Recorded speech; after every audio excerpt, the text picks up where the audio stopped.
Hey yo, this is another episode of the Steven from the Old Time Podcast. Listen to my dad, he's awesome.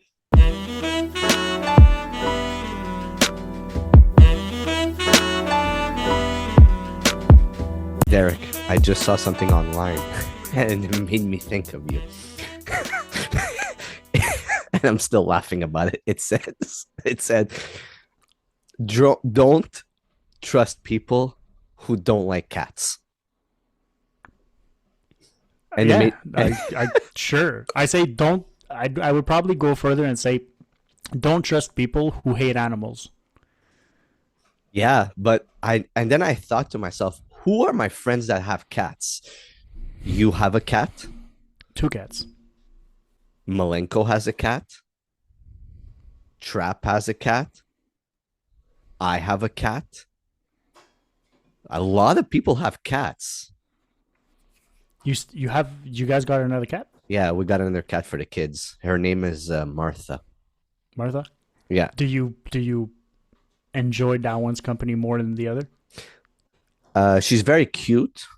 Mm-hmm. She's a pain in the ass. Like, I gotta close the door of my room or else she's gonna be like sniffing the CDs and like all over the place. And she's already broken like four glasses. I just I it's more of a cute thing versus do I enjoy her. You get what I Yeah. mean? Is she young? Yeah, she's like fucking 4 months old. Yeah, yeah. Four months until like 7 8 months. They're nightmares. They're absolute chaos engines. It never ends. My son closes his door of his room because he's annoyed of her. Well, your kids grew up with an older cat too that was just more established, had her thing. A kitten is a whole a whole different ball game. Yeah, it's just consistent ball busting. Yep. But she's really cute, and I don't have to pick up her shit because I've given that responsibility to my son. And Good. I refuse to buy cat food or cat litter or any of that stuff I used to do with the old cat, and I gave them the responsibility to take care of it. Yeah, sure. That works. So I could really just do my own thing and not have to deal with it. I get it. But nothing like joining the All Time Podcast and starting the conversation revolving around cats. Derek, how are you? This is the third one in a row you're here for. I'm It fucking is it is excited. the third one in a row. I thought we are gonna do intros. I was gonna say I'm the overlooked and underbooked, but after three times in a row, I'm definitely not underbooked anymore. So uh, we'll see if my appearance on the All Time Podcast triggers WWE to do something better with Drew McIntyre. But we'll see. That's wishful thinking. No, it's great to have you back. It's been a blessing having you the last two episodes, and now having you on the third one. After I fired Malenko and Trap for spending a full weekend with them in Jersey and being completely annoyed by both of them, especially being in the car with Malenko for 12 hours. Shout out to Malenko, editor in chief. Shout out to Trap. Uh, we'll have to get off camera and see how much of a ball busters they were. But hey, you still spent the time with them, so it is what it is. 12 hours is a long time with anyone in a car, to be honest. So Well, especially if you're going to be in the car with me. I guess so. I guess so. Just working with you is is a handful. I can't imagine 12 hours stuck in a box. But it is what it is. We have a bunch of albums to review. Actually, no, I'm a liar. We only have two albums to review, but that's kind of a bunch. Yep. Um, we're gonna start off with Mobb Deep Infinite. And the reason why I wanted to bring this album back is because I don't think we gave it enough justice on the last episode. We spoke about it briefly. I gave my thoughts. Trap gave his thoughts, but I just want to go a bit more in depth with it because there is something at the table right now, and it's all about listening to music and actually giving it time to breathe and giving it the time of day and for it to be out there for more than just a week and really being able to absorb what the music is. And with artists like Mobb Deep, Havoc, and Prodigy obviously being passed for since 2018, you got to be able to sit down with the music and grasp the music and really be able to take what you're getting in and really trying to really, it's like literally reading a book. Mm-hmm. Especially that they are two of the pioneers of hip hop. And without Prodigy and Havoc and without Mobb Deep, I don't think we'd be listening to the artists that we're listening to today, because they have a really big influence on a lot of the artists, whether it's with the rhyming, whether it's with the production, whether it's with just the whole appearance of them and just what they did for hip hop and putting that style of hip hop on the map.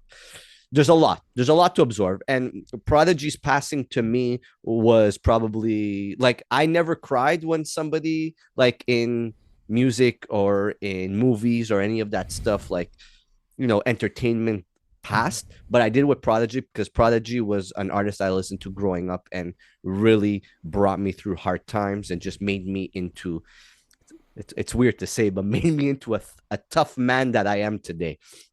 5'4", wearing glasses, balding, and being able to fight anybody whenever I want. But that just goes to show how much music resonates with you differently whenever you're a kid, whenever you're younger. I think we had this conversation a few episodes ago about me going to see Linkin Park, and going to see Linkin Park without Chester, and Chester having meant, and the band Linkin Park having meant so much to me as a kid. And I think, the nostalgia factor is huge for a lot of this stuff, just because nostalgia hits the feelings more than it hits the logical mind. It always hits the heart before it hits the brain. And I think Mobb Deep carries that name. I think there's a few artists out there that people have an emotional connection to, especially in the hip hop community, especially pioneers like Mobb Deep and influential people. Is the same reason why when people talk about hip hop artists, they still talk about Tupac and Biggie and Jay-Z and all that kind of jazz. That's just the music that they grew up on, and for them, they'll always have a special attachment. And Mobb Deep is one of those names that keeps coming up every time you mention hip hop. So they're so influential that you cannot not mention them if ever something comes out. Oh yeah, like, to me, they're pioneers. Like going just back to like just influencing you. Like, man, I used to take the bus. I used to take the metro alone at night. I used to date a chick, and she kind of lived in a not a dangerous area, but a way more rough area than what I'm living in now. And Mm-hmm. I would play Mobb Deep. I would play Prodigy. I would play that music, and I felt listening to them untouchable. Like, Mm-hmm. you could have 10 guys come up to me, and there's absolutely no way you're going to be able to steal my iPod, or and no way you're going to be taking my wallet, just because based on how aggressive they were and how straightforward they were, and how like they just made me into a tough person, right? Yeah. And they influenced me. So when Prodigy passed, I took it bad, and they put out a project. Well, I guess it was Alchemist and just the whole, the Prodigy family, a solo project, which I don't even know the name of it. I listened to it once, and I never went back to it because I think they did a horrendous job with it. It was a part two of his last album that he put out before he passed. Now, when Mobb Deep is set to put out a new record, and Prodigy's passed, you're really thinking on okay, what are they gonna give us? What is the body of work that they're gonna be giving us? Is it forced? Is it done just to get money? Is it done just to be able to get money so that the family can have an income? What's the reasoning behind it? Mass Appeal, the label that is, run by Nas, is putting out 7 records this year from artists such as Slick Rick, Raekwon, Ghostface Killah, Mobb Deep, Big L, De La Soul, and Nas and DJ Premier. So right away, you're like, okay, hey, Nas is kind of like co-running this whole thing. You know what? Maybe it's going to be good. The Raekwon project came out. I was on the fence about it. The Slick Rick project came out. I enjoyed it, but not more than that. I didn't even buy it. The Ghostface Killah project came out, and I just don't understand why people love it, because I don't think it's good. Okay. Now, Mobb Deep, as where I hold them in the place of hip hop, like in that the encyclopedia, into the museum, into the whole hip hop, it's like, okay, Prodigy's not here. What are we gonna get?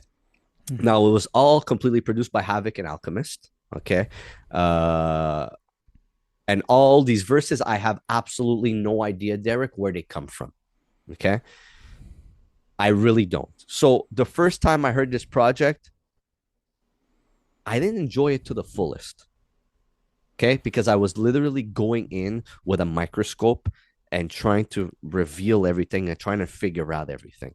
Okay. And I said on the last episode, I enjoy it, but I found the beats were outdated. I found Havoc wasn't as great on it. I found him the weakest link on it.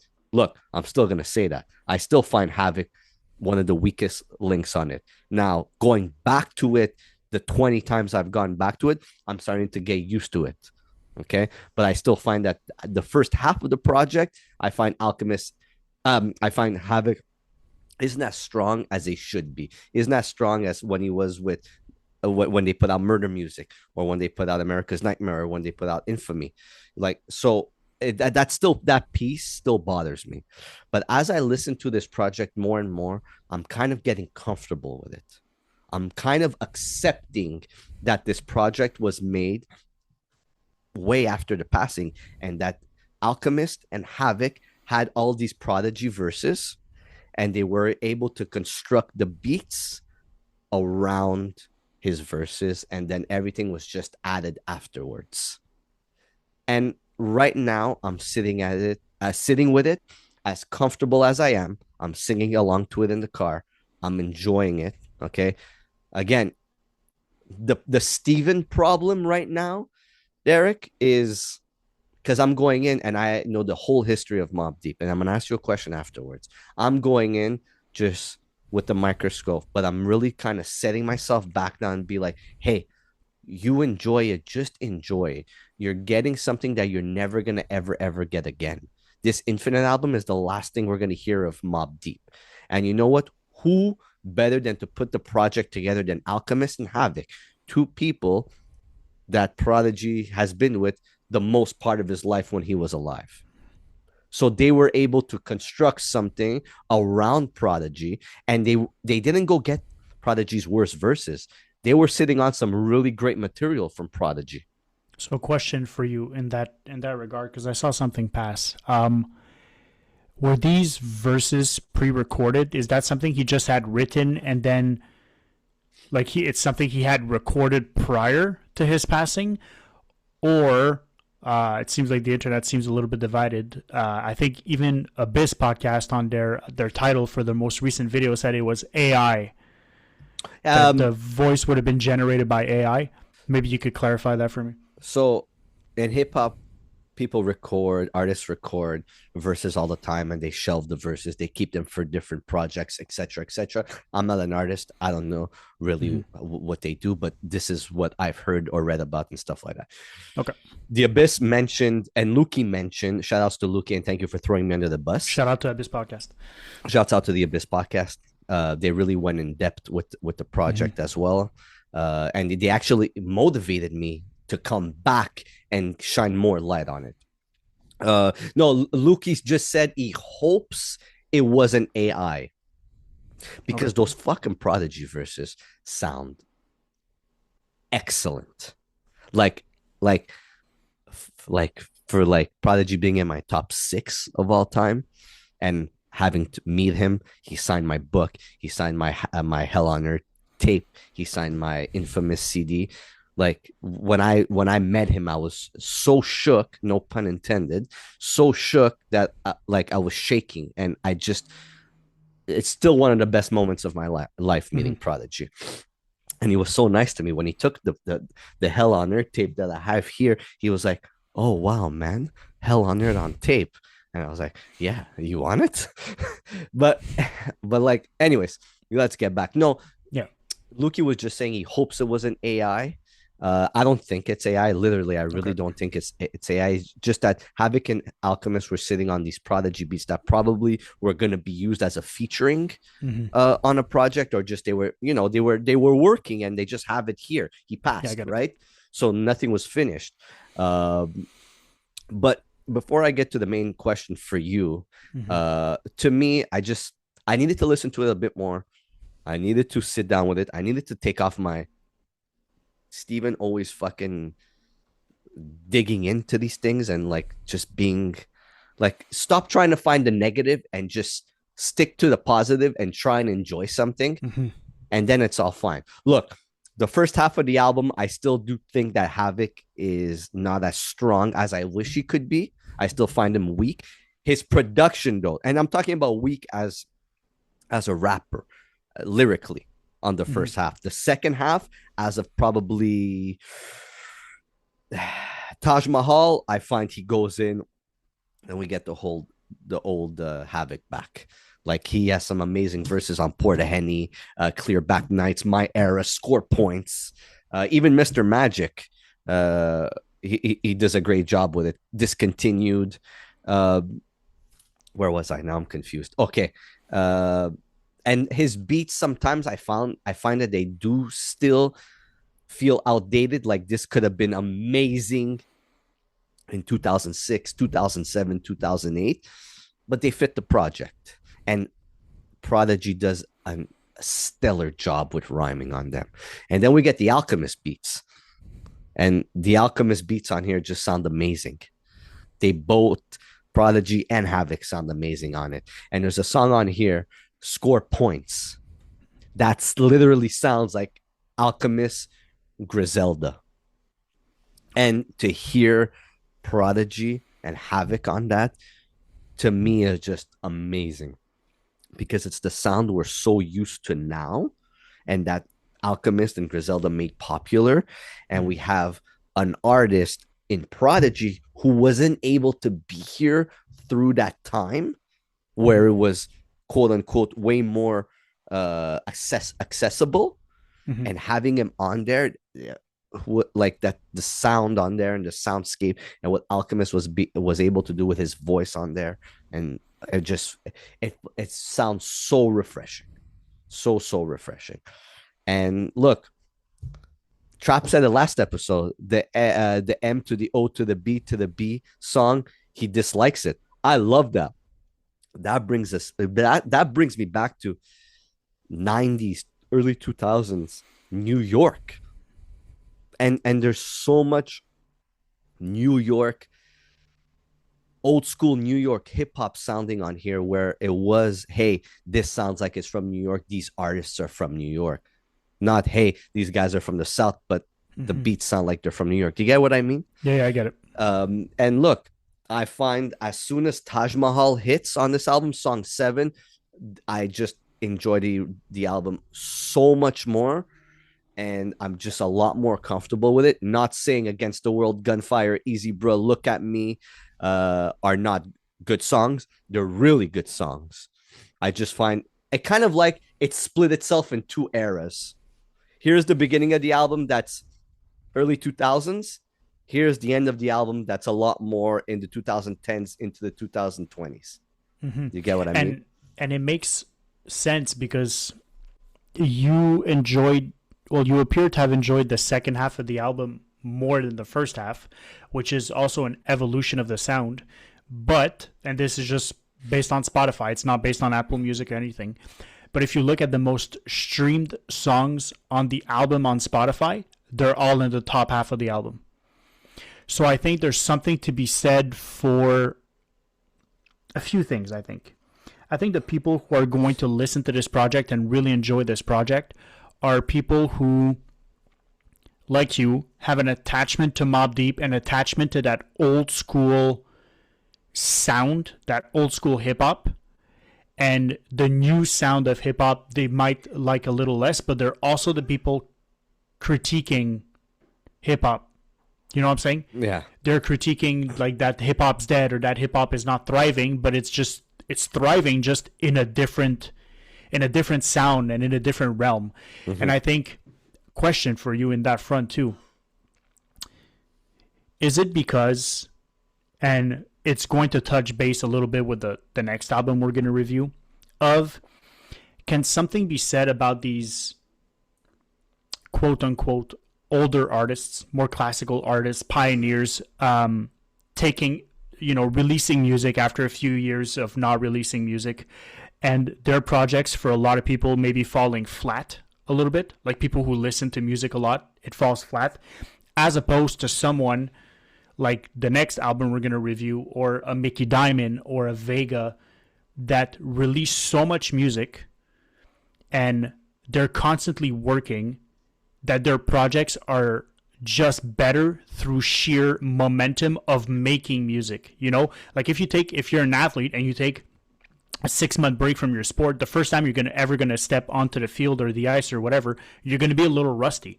As opposed to someone who is non-stop releasing, writing, producing, releasing music. I feel like a lot of these old school artists had their shine in a time where this kind of music wasn't really abundant and around, and they either pioneered a sound or pioneered a flow or a cadence that inspired the new artists now. And a little bit like the UFC of like, you can't really compare eras of fighting because the quality of the music and the artistry behind today's music, having been inspired by the old school one, is just so much, like the level is way higher because the competition is way higher than what it used to be back then.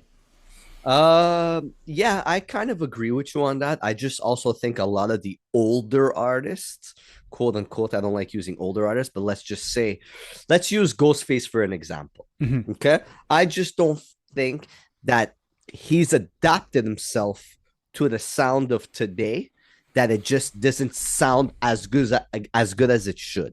You know what I mean?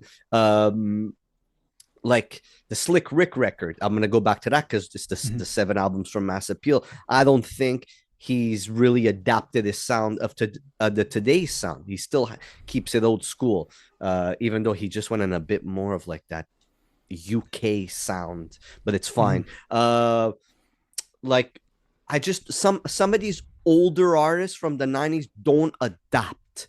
They stick to what they know, and that's really doesn't work for them anymore because the ear has evolved. My ear has evolved as a consumer, as somebody who's in love with hip-hop, who's in love with music. My ear has evolved, so I want to be able to see, what is this artist able to do?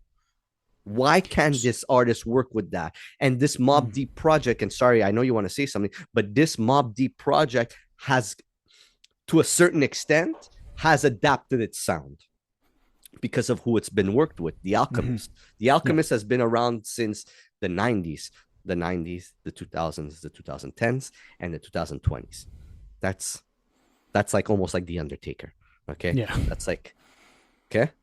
Yeah. And he's always adapted his sound. So he's still relevant after all those years of producing music. And to your point, and to go back to what I was saying before, but The Alchemist also doesn't go years without releasing or producing anything. Yeah. So I think there's something that needs to be said with momentum, and to keep yourself relevant, you need to stay on top of it, and you need to keep working at your craft. And I'm not saying that they're not working at their craft, but I'm trying to remember, some of the projects from more influential artists from the past as opposed to the newer guys. And I don't think it's a hunger thing, and I don't think it's a skill or a quality thing. I just think it's a momentum of like, once you catch a groove, you catch a groove. Last podcast we reviewed Action Figures projects this year have all been good. They've been getting better, but he's working at his craft non-stop. Yeah. Same thing with The Alchemist. The Alchemist remains relevant because he's always releasing music year after year, month after month. He's working on either one track or a project or this or that. And then you have these other artists that take long breaks. I don't know if the long break hurts him. I know they probably don't need to release the music, or I don't know if it's a lack of inspiration or time or passion or something like that. But sometimes some of these projects for me feel, and I don't want to use this word too harshly, so don't critique me too much down in the comments, but they feel a little uninspired. They feel a little, let's release for the sake of releasing because we haven't released in a while, or let's release for are diehard fans, but I don't feel like the work necessarily or the passion necessarily goes in the craft, or at least it doesn't translate to me as a listener as like someone pouring their heart and soul into that project. Yeah. You know what I mean? Yeah, no, but you make total sense, Derek. And Ghostface is the prime example. Like, he just doesn't sound inspired. He doesn't sound motivated. He hasn't put out music efficiently, consistently for many, many years, and his projects haven't been consistent. And it's not a skill thing. It's not a skill thing. I just think younger people, just like younger fighters or younger athletes, they have a hunger to prove themselves. They have a hunger to stamp their name on the map and take space and show that, like, hey, yes, we respect all these OGs that came around and they've inspired us and we'll always shout them out.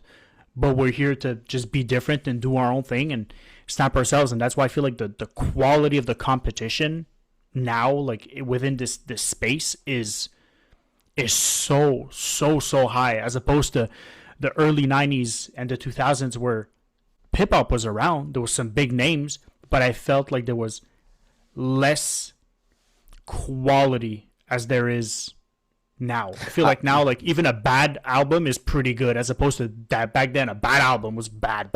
You know what? I'm going to say something, and not to stay on this conversation for too long. I think now the music, it's easier, like, it's more accessible. It's easier to put out projects quickly as to back then. I find that there was immense amount of quality back then, immense. And I found that when albums were being put out back then, it was a 2-year, 3-year span. You never got guys that were putting out 4 projects, 3 projects, 2 projects, unless your name was DMX or Jay-Z in the same year. So people took more of their time with their project. I just found that I'm trying to figure it out and trying to explain it correctly.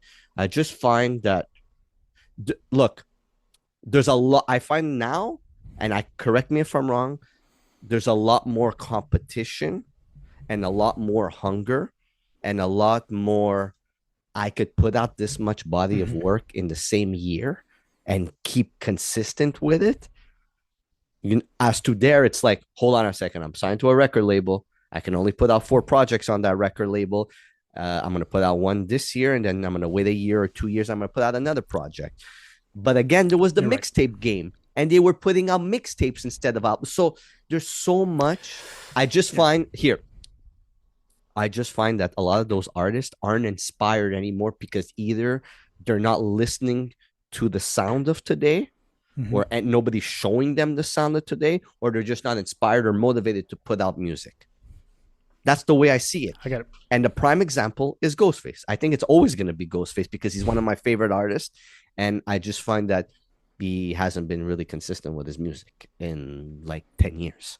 All right. You know what I mean? So I absolutely get it. It's a different circumstance, different time. It's easier now. It was more difficult back then. But I get it.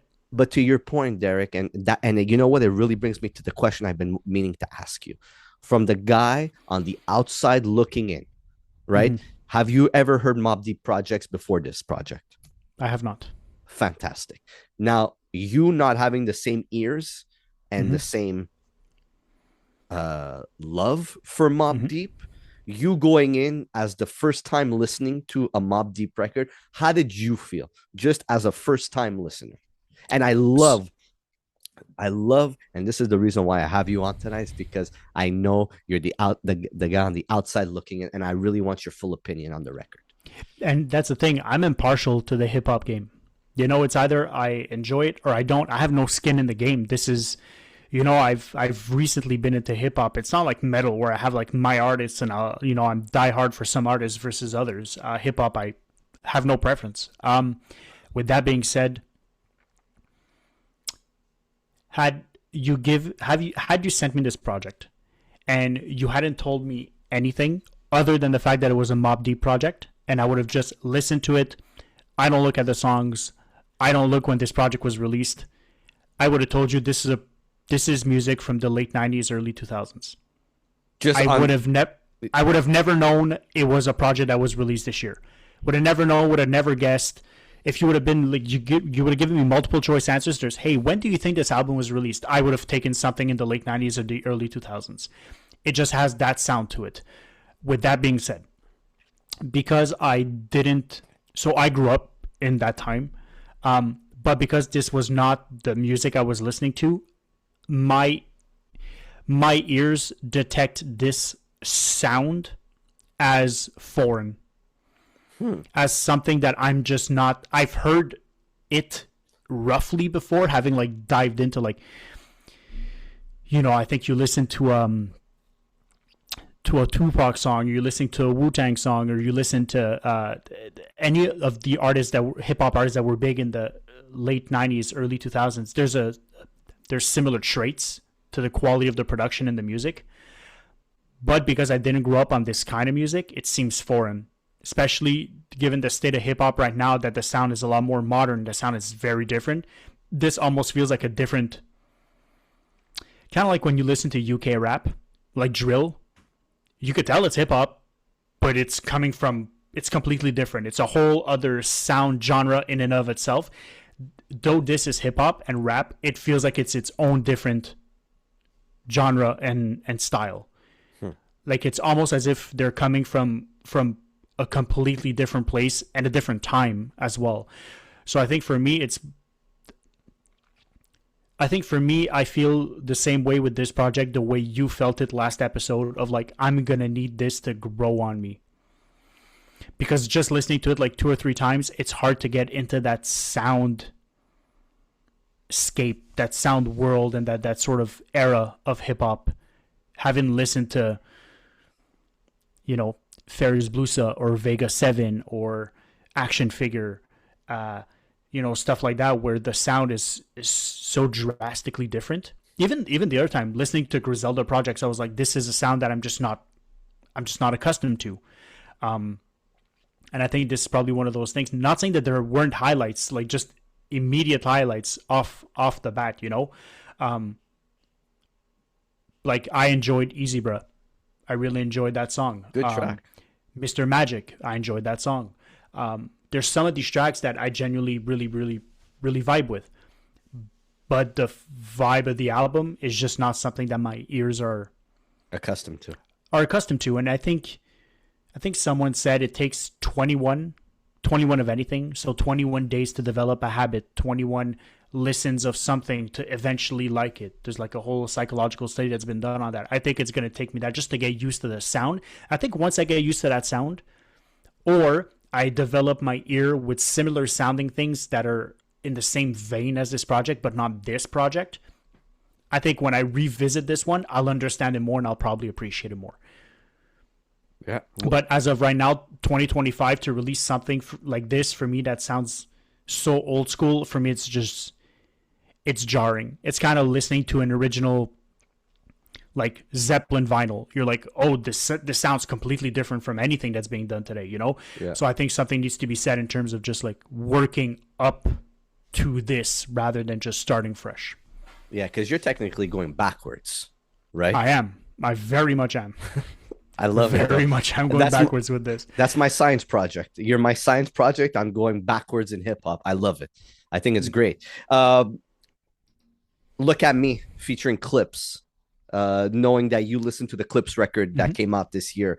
What are your thoughts on that song? Because to me, it's a huge highlight. I know it's on the beginning of the record, but listening to it, like all the first times, I kind of forgot that Clips was on it. And now listening to it with a different ear, I kind of feel like, hey, if he was alive, I think the song would have been a lot better than what it is. But the song is still really good because I find it's like 2 very important duos in hip hop that really changed the landscape in terms of music in hip hop, both coming from 2 different, regions, coming from Virginia, coming from Queensbridge, New York, and really being able to be on the same song is a standout to me. And, Pusha T and Malice going back and forth, Havoc being part of the back and forth at some point. All of them were alive when they recorded this, right? So, yeah, like they're able to do that, and then Prodigy having his own verse on here. So it's a standout. What was your reaction or just thoughts on the song? So I think this just ties into what I was saying before of listening to it. There's a certain level of polish in the Clips music, in Pusha T and Malice, and the energy that they bring, the flow that they bring, and the verse and the lyricism to it. There's a certain level of polish that came with them being featured on this track that just, once again, just comes from, I believe, having been working this whole time, having released music. There's a certain level of polish, of comfort, of ease that they're into a pocket of such. Like they're in that pocket. They've released an album this year, which a lot of people are saying it's probably the best hip hop, more mainstream hip hop album that's been released this year, and rightfully so. It's a great project. We reviewed it. We all enjoyed it, and I think it just goes to show, in this scheme of things, obviously not taking Prodigy into consideration here, I think it just goes to show which of the people here are more fresh with it, a little bit more comfortable with it. And I'm not saying that Havoc didn't do his thing on this. I'm just saying Pusha T and Malice were just a little bit better. And I don't believe that it's a skill thing. I just believe it's a work grind thing. It's I don't want to say ethic, because then that's just putting into consideration that people are either hardworking or not hardworking. I think it's momentum. I think once you catch a groove, you put out a good project, a project that you invest a lot of time with your brother, and then you listen to the comments of people saying, hey, this is a great project, might be album of the year. You sort of ride that high. You sort of start feeling comfortable with yourself. You got that mojo, that confidence going. And confidence and bravado goes a long way in terms of getting you places and getting you to do things, and just makes you seem more comfortable. And I think that, especially on this track, the difference between working at your craft and having released music recently and not having released music in a while is very apparent. And I'm not saying that it's a bad thing, but it is, for me, it was very apparent that some of these people have been working on music lately, and others maybe just haven't, or not as much music anyway. Wow. Great point. Actually, great point, now that you mentioned it. Other standout tracks for me on here, I said Taj Mahal, Pour the Henny featuring Nas. Look, I didn't need Nas on here 3 times. If we wanted to keep him on one song, I would have definitely kept him on Pour the Henny. Clear Black Nights with Ghostface Killah and Raekwon. I thought that, as the album went through and we were getting towards the end of the album, it really stuck out. And having those 4 together once again, like we had on the infamous album, like we had on Hell on Earth, even though it was just Raekwon on Hell on Earth. Just having 2 of the best duos in hip hop together on here was just it was great to hear.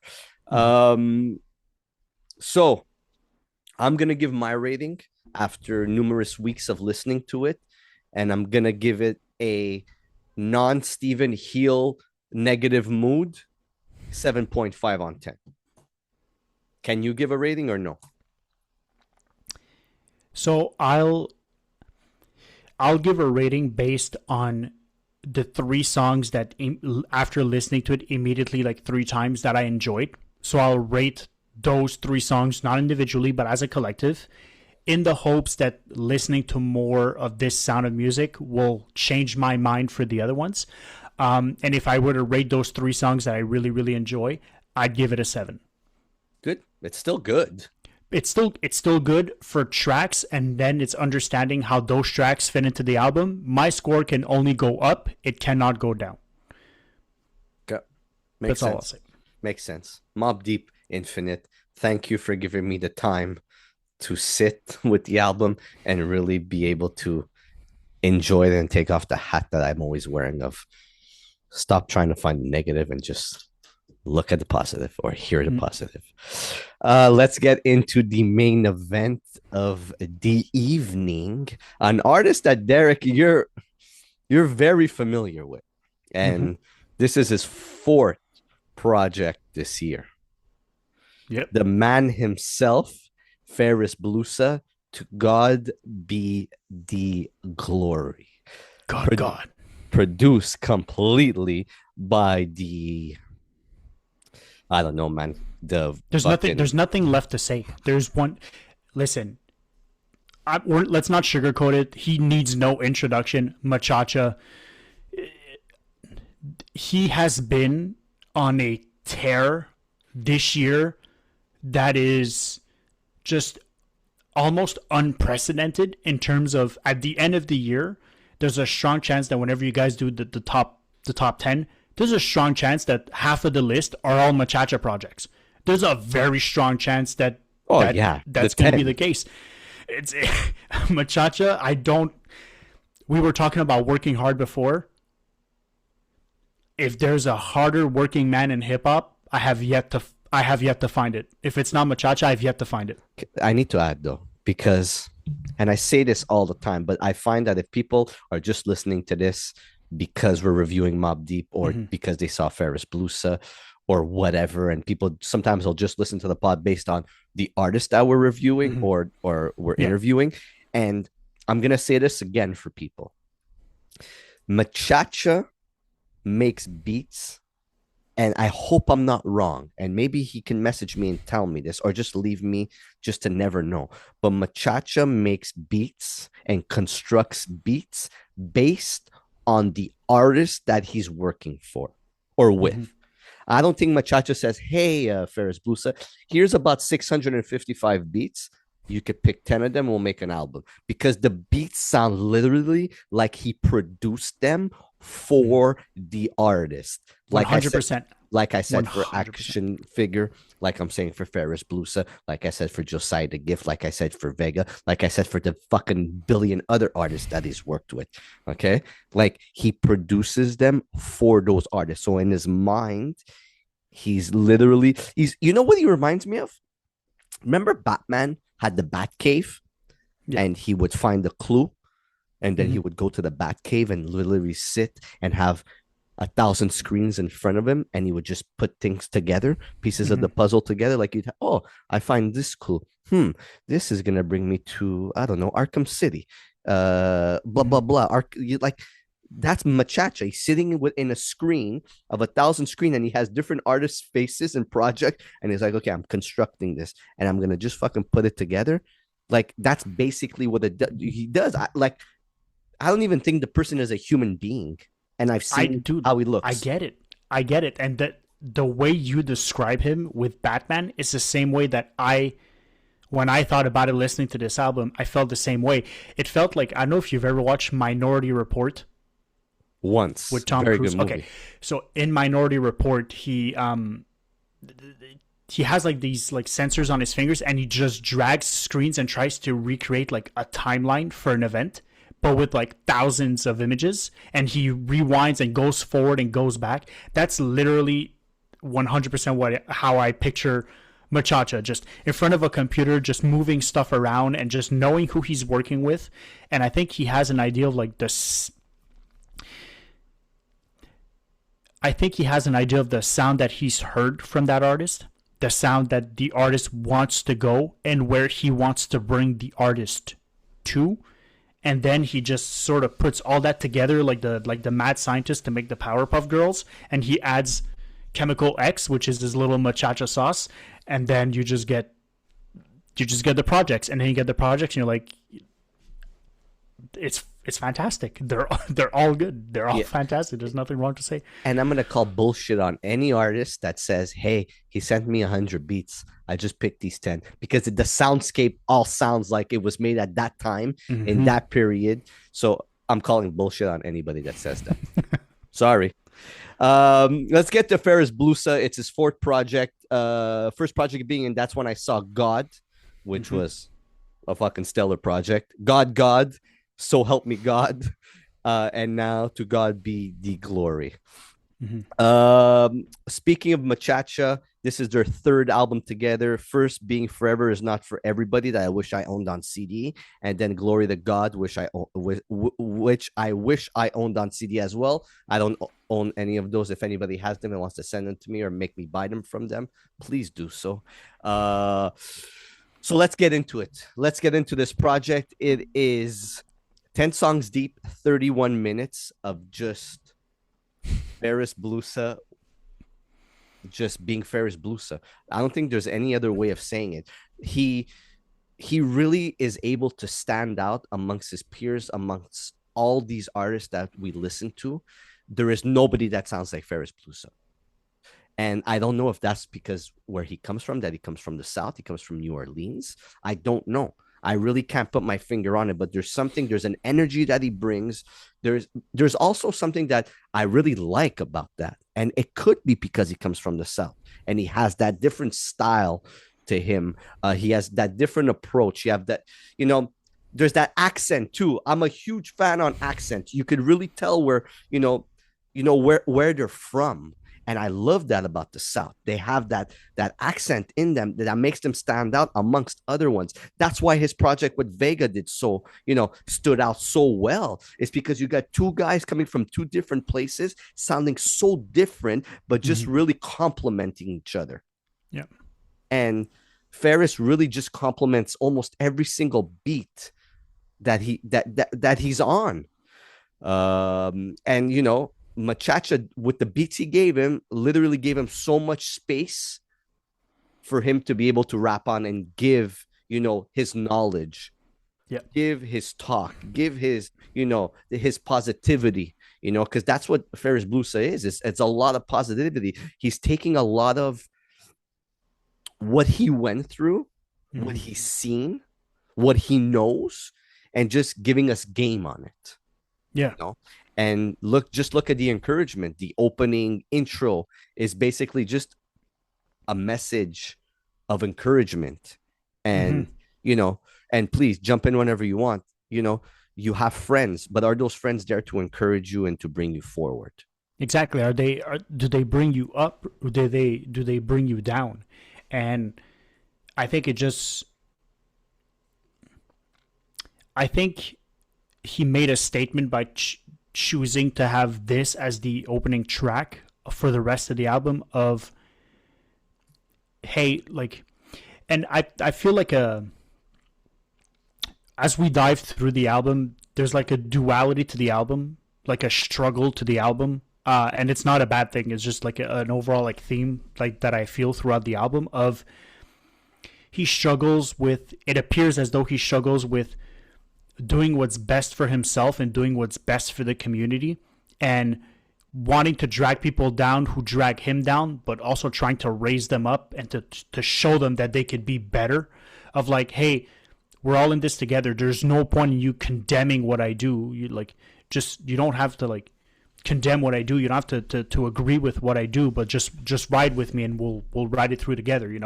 And I think that starting track, it's got you hooked right away. You're listening to every word. That I feel it's like a pastor giving a sermon in a church, and I think I think the message is strong. I think that's also a message of, regardless of the album, I do feel like it's a message of if you're a friend and you wonder what kind of friend you are, and you listen to the encouragement and you wonder if you're doing the things that the man is communicating in that track, then you could be better. When your friends need help, are you there to try and fix them, to try and fix a problem, or are you just there to support them and encourage them and help them up, or analyze, rather than bring them down, or analyze everything? No, you should be there to encourage them and to push them forward. And that's why I find that the messages, like the answering machine messages on here, plays a very big part within the record, because you have one on almost every end of song of just that encouragement of, hey, I'm a fan of your music. And I don't know if these are just fans or people he knows, but it appears as though it was fans. Because there's a guy from Australia in there. There's a whole bunch of guys from different states and different places, and they all seem like they're really giving him his praise and his flowers. And I don't know how he reached out to them. I don't know if it's something he put on social media, of like created a phone number and just be like, hey, if you guys want to have anything to say to me, just like voicemail's open, just leave whatever. And then him and Machacha just picked a few random ones. And but it's good because then it really makes us feel as though like we're not the only ones. Yeah, you know, it's not just the All Time Podcast. There's people across the world who know that this guy's the truth. He's for real. He's not fucking around. So. Yeah, and it goes with the theme of the album, the encouragement of, hey, we love what you do, man. Keep doing it. Push forward. You know, your music is necessary. Yeah. Oscarville and To the God, I just think are just two good intro songs that give him the space to be able to be who he is, right? Yep. Give us game as he always does. Carte Blanche featuring Miles Anthony and Andre the Saint.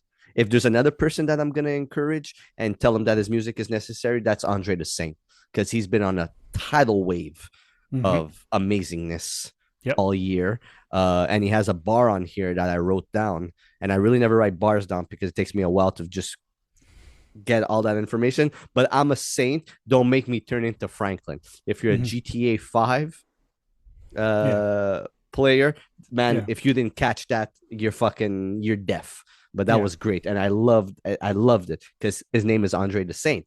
I'm a saint. Don't make me turn into Franklin. And Franklin was the more, gangster in the video game, and stuff like that. He was the hustler in the video game. So it just, it's like that two sides of the coin. I loved it that he gave that bar. But Miles Anthony, I've never heard of Miles Anthony, or maybe I have, or maybe I just haven't paid attention. But it was a great addition to the album. Wide Awake. Wide Awake is probably one of the two of my favorite songs on here, with the heavy beat, explosive drums that really gives Ferris in the palace where the god sleeps.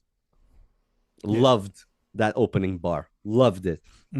I think this is where he shines at his best, is this type of beat. I love when Ferris is able to rap on drums, heavy drums. It's like that overpowering drums. Go. Great song. Love the beat. I just wish there was a little bit more.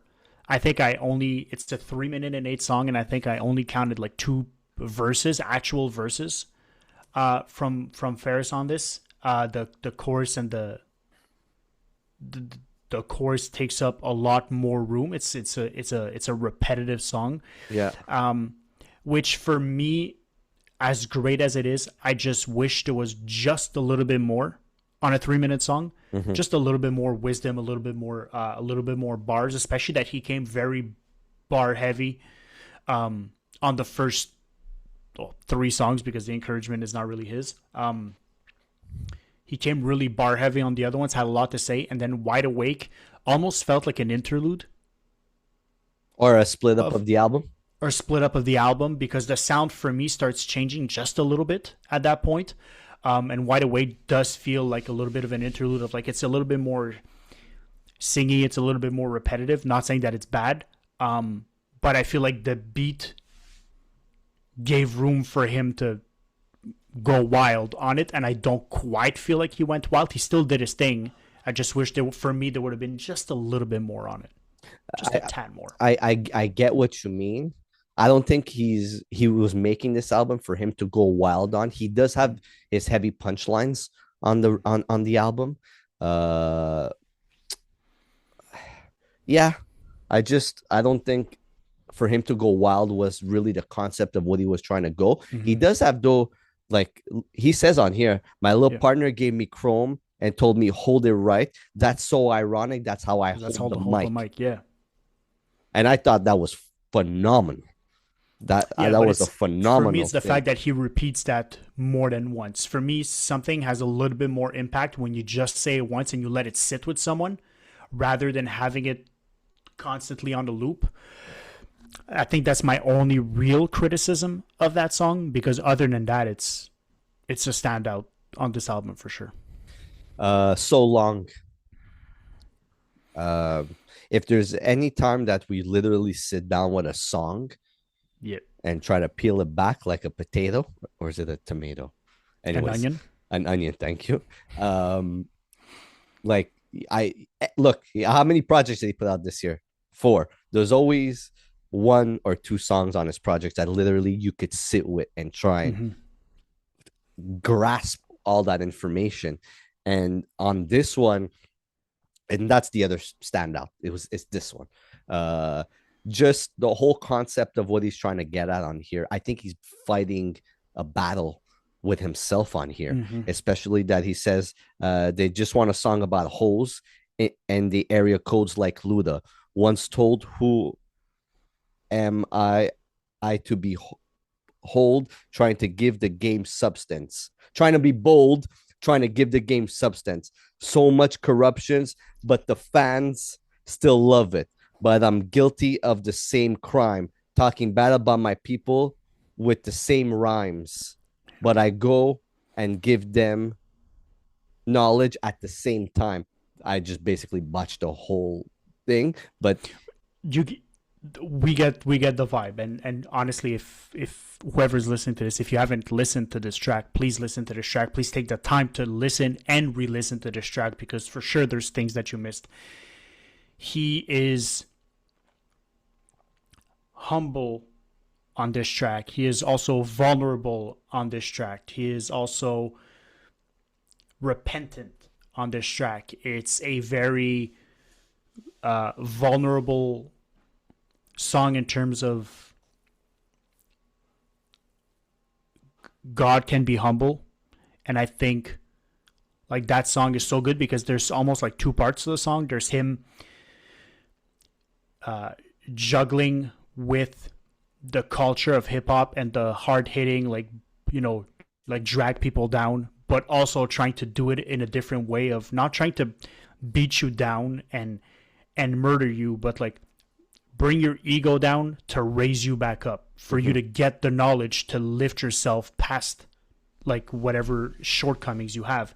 And then the second half of the song is pretty much him just talking to his father who's passed away, just being, you know, super vulnerable with him, wishing he was still around, you know, the regret that he has that, you know, his father hasn't met his most recent newborn, his recent daughter.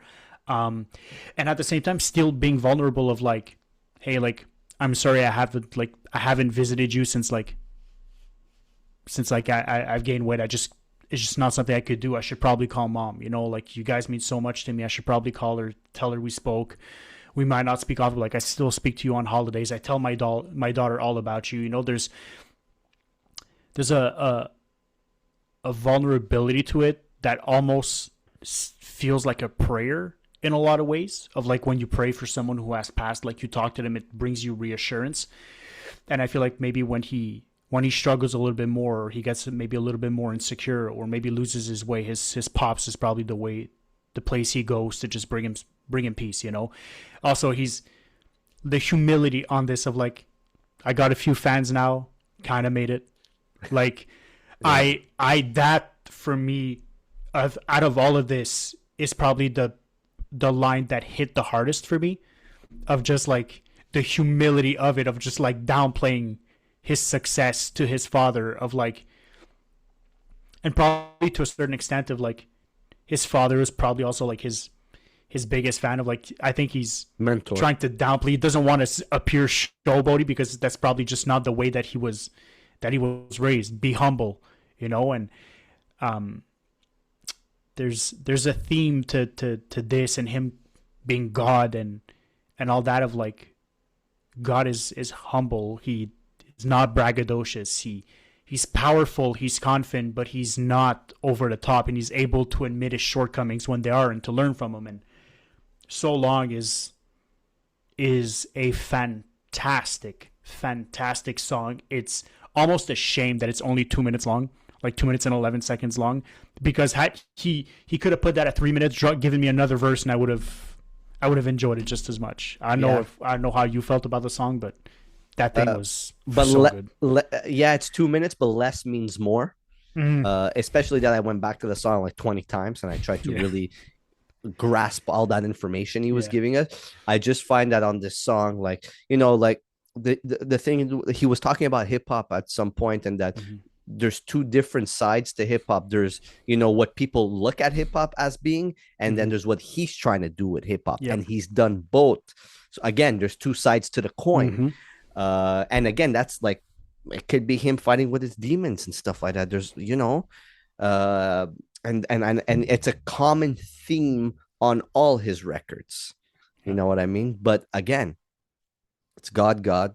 He's God, and he's in his truest form, and he's trying to bring us game and knowledge, and trying to teach us a way, the right path and the path that he's seen, that he's trying not to make us go down those paths. yeah. And, And I think to his honor of, I think he's understood that God is forgiving, God is merciful, but God is also ruthless and is not afraid to punish if it means to raise you up and for you to learn a lesson from it. There's a wisdom to Ferris Blusa that is prevalent and present in absolutely everything. Because even on tracks where he's talking shit, because there are some, yeah, he's not doing walk it light. in yeah, he's not doing it in a he's not doing it in an aggressive kind of way. He's doing it in like, I just want you to understand kind of way, like in a, like just like tough love kind of way, but not in any way like violent or aggressive. It's just tough love, you know. Yeah. And I think it's refreshing, to be honest. It's, as for someone like me who listens to metal and listens to hip hop, and often both of those things are very aggressive, either in the beats or in the music or in the lyrics. To have something like this that doesn't appear to be just overly aggressive and violent for no reason, like I thoroughly enjoy it. Absolutely. And he has a lot more to offer. Mhm. Scalabrini 3 featuring Shoddy. Thank you, What a Machacha. what a track! Thank you, Machacha, for using that heavy rock and roll guitar sample on there. Man, if you're telling me that you played the guitar, that's amazing. And then it adds, that those drums, those outstanding present drums, from Machacha, that give Ferris that space to say, water what I'm walking on. Mhm. And that's just the appearance that we want from Ferris Blusa. But it's a great song. It's a great listen. I was hooked as soon as I heard that little guitar riff. I was hook, line, and sinker. The little pop. It's so good, so good. For me. That's a standout track as well. Shoddy did his thing on there too. Shoddy's great. I really have nothing negative to say about this track. I absolutely loved it, and it was a good song to follow. So Long Yeah. was a little bit heavier, a little bit slower, and then Scalabrini 3 was just a little bit more upbeat, a little bit more fun, a little less heavy in terms of the subject matter, and it just was a good palate cleanser.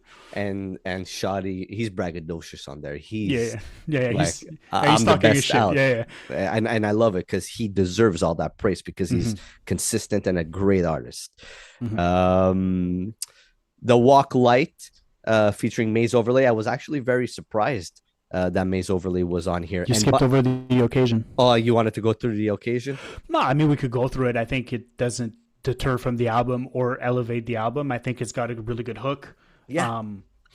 The beat's really heavy. I think it's just a good track. Nothing. Listen, none of these tracks at any point. Some tracks are better than others, but even the tracks that are not as good as the others don't deter from this album in any way, shape, or form. It's sometimes there's throwaway tracks. This is not an album that has. This is a solid playthrough, top to bottom, no skips, full send the whole way through, and Walk Light. I can't wait to hear what you have to say about this one. I didn't expect Maze Overlay to be on here. Like, I didn't look at the featurings, by the way. I just pressed play, so I saw Maze Overlay on here. Look, they complement each other super well. Just an FYI for people that don't know, the Shoddy and Maze Overlay have already been features on other projects by Ferris Blusa. Look, what I like about this, what I liked about this song is it really is a different side to the album, getting towards the end of like, you know, don't step in my way because I can also do this. I'm also aggressive. I can also, put you in your place. I like that because you're getting so much knowledge and game and so much positivity here. But you know what? Don't step to me type thing. This is just heavy MC talk. Yeah, the don't tread on me. And I think it goes to really echo the opening of the album with the encouragement of like, you want to be in my life, be in my life. Help me get up, help me rise me up. Don't condemn what I do, because if you condemn what I do, I'll come for you. Don't step. Like, I'll come for you. Don't tread on me. That's it. It's as simple as that. And it's ironic because I was sitting in the car, like the album had finished playing, and I didn't quite press play again, and I just wanted to sit like for like 5-10 minutes. And I'm gonna make a strange reference. Forgive me, but it's the only thing I could think of. Have you ever watched Bruce Almighty? Yes, absolutely. Numerous This times. album feels like the God character of Morgan Freeman. Okay. Explain. Okay, and I'll explain. So, some people some people walk into a room and they say that they're the big bad guy. They talk tough, they act tough, they say that they're tough, they say they're the boss. And then there's certain people that go into a room, they don't say much, but you could tell that they have a different attitude, a different presence, a different aura. charisma, a different aura, a different attitude. And that's Ferris Blusa in a nutshell. And the reason why I referenced Morgan Freeman in that movie is that's how he plays God. That's how he plays God. Never raises his voice. Like, you think you could do better? Go ahead. The floor is yours. There's a track on this. I don't remember which one, but he says something along the lines of like, hey, if you want the crown, take it. That's on. It's on the beginning of the album. I think it might be on Oscarville. I thought it was on Wide Awake. Anyways, we'll go back and listen to it. But there's a point where he goes, hey, you want the crown? Take it. But just know that it's temporary. He's like, this is teamwork.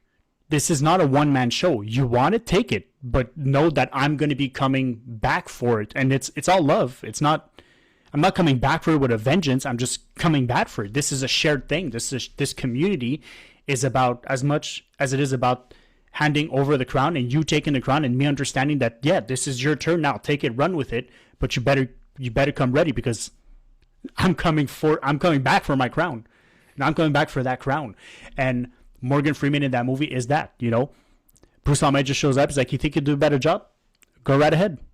Go take it. Show me that you could do a better job. And then he's just like, hey, it's not that easy to be on top and stay on top and to do what I do.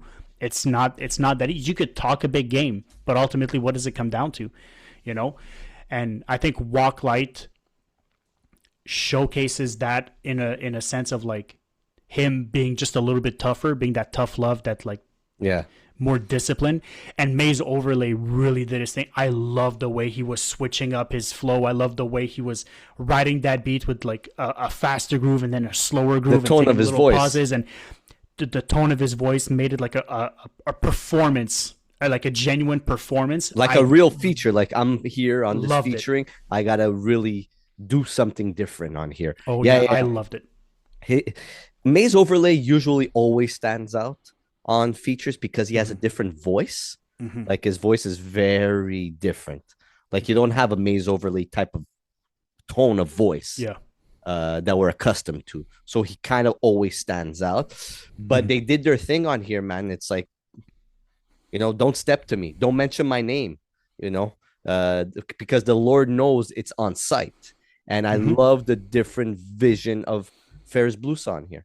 Yeah. And what better way to have is Maze Overlay, who's very aggressive in his music. Yes.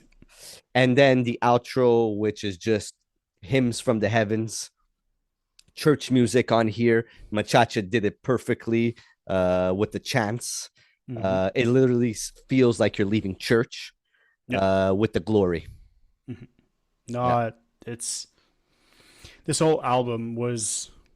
Listen, we've been blessed. These last few weeks, last few months, I want to say a month and a half of just these solid projects. And Ferris Blusa, God, is on just an absolute tear this year. Like, I don't know how you guys are going to do your end of year review and lists and how you guys are going to rate these albums.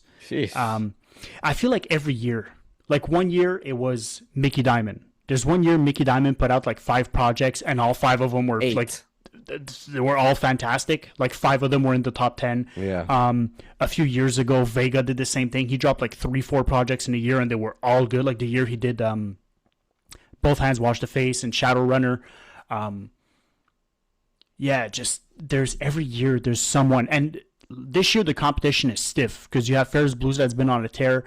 Action Figure's been on a tear as well. Andre the Saint has been on a tear. Andre the Saint's been on a tear. And then in terms of production, Machacha has been just doing God Bless Beats has been. Yeah. Fuck, I wish God Bless Beats and Ferris Blusa worked together, please. Or Superior and Ferris Blusa. Please answer my prayers at some point. But look, words of encouragement for Ferris Blusa. Man, you're putting out quality after quality after quality after quality, and you're consistent, and your music is necessary. Keep being great. Keep being different. Keep being somebody who really stands out amongst their peers, and you're literally in a different bracket because of what you've been able to bring to the table, and it stands out. So, those are my words of encouragement for Ferris Blusa. Yeah. Keep being great, keep being different, keep doing the music the way you want to do your music. Yeah, keep raising that community, keep raising your peers, keep being positive, but at the same time, just not don't shy from the confrontation of it all, but always have wisdom in that confrontation, always be humble in those confrontations. That's how you truly work together to make this community and this hip-hop community and this rap community just rise together as opposed to rise against each other. For too long, like, hip-hop artists were just going at each other's throats, and it's a click here and a click there, and there's enough bread to go around for everyone. And I think the way he's approaching it with the wisdom and to not take what he says as an affront or as an altercation or as criticism. He's being stern, but he's not, and he says it in the beginning, the encouragement. He's not condemning. You don't have to support what the other people do, but don't condemn what the other people do. Yeah. And I think he does it at the same time for his peers, and I think he just expects his peers to do the same for him. And the day that happens, that's a good day for everyone. Yeah. On 10. Oh. Think I'm gonna give it an 8. An 8 on 10? Yeah, you? Man, this whole album had no skips for me. So Long is probably one of the most impactful songs of the year for me. I think Machacha really does his thing. I think the features are great. I've been generous in my ratings lately. Well, not really. You gave Mobb Deep a 7, but continue. Not a lot of my ratings. I'm going to give this a 9. Love it. I'm going to give this a 9 because literally since you sent me this, I've listened to it at least 2 times a day, every day since you sent it to me. I truly, truly, truly, really, really, really enjoy this project. And also, I got to say, as much as he's been on a tear musically, these covers he's been putting out for his last 4 projects have been... They've been fantastic. This album cover is fantastic. The other one, the war with the donkey and the gas mask, that was fire. Yeah, just for that alone, I think that he gets a 0.5 extra just for that. But the So Help Me God cover, okay, is literally a tattoo that I want to get. It's so good. It's so good. Like, like even, and that's when I saw God. Mm-hmm. Like, Yeah. incredible. It's one of those things where, like, if you have the vinyls and you hang up the vinyls and someone sees that vinyl, you know they're asking a question about it. Oh, like, absolutely. Hey, what's that vinyl? And you're like, listen, whatever you think of the cover, that's exactly what the project is. Oh yeah, 100%. Yeah, 100%. So I had to shout that out. Derek, on that note, I appreciate you being here. Appreciate you, bro. I am in terrible pain and I need a beer. Man, did we take up a lot of time speaking about albums, huh? That's okay. And for the people Malenko's gonna have fun editing this. And for the people that review albums, we respect what you do, but like the issue I had with the Mobb Deep, give it time to breathe. Give it a week, give it 2 weeks, and then really give your thoughts on it. Don't be like me and just jump the gun and be negative. Let's all be positive in 2025 and hopefully in 2026. On that note, Derek, thanks once again. And if you haven't liked and subscribed, please like and subscribe. And Derek, we're going to work backwards and I'm going to give you more music from the 2000s and the 90s for you to get into. All right, let's do it. Thanks for joining. Peace. Peace.